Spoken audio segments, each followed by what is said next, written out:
On today's episode of Jake and Josh, we will be discussing intermolecular forces of water and oil.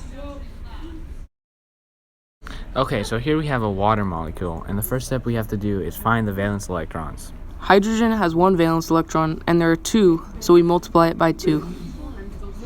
Oxygen has 6 valence electrons, so we add 2 plus 6.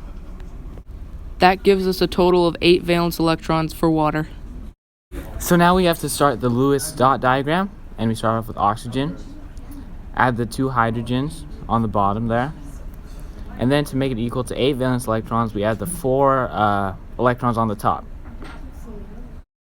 Now we have to see if it's polar or nonpolar. Since hydrogen has a lower electronegativity than oxygen, the dipoles push on oxygen, therefore moving it. This makes H2O or water polar.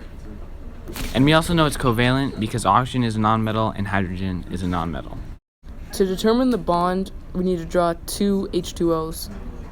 We know this is a hydrogen bond because it includes hydrogen and either fluorine, oxygen, or nitrogen. It includes oxygen, therefore making it a hydrogen bond. Hydrogen is partially positive because it has a lower electronegativity.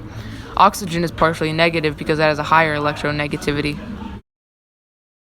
Okay, the next step in the lab is to mix oil and water together. As you can see here, we mix oil and the water, and when they're mixed together, you can see that they do not mix. This is because water is polar, as we learned before, and oil is nonpolar.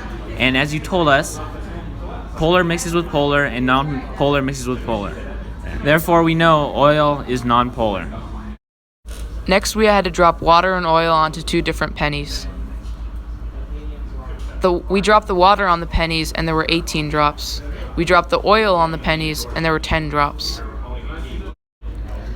The penny with water had 18 drops because it is a hydrogen bond, which is stronger than dispersion forces, which is the type of bond for oil. The oil did not hold as well together because the bond was not as strong as the one that was hydrogen.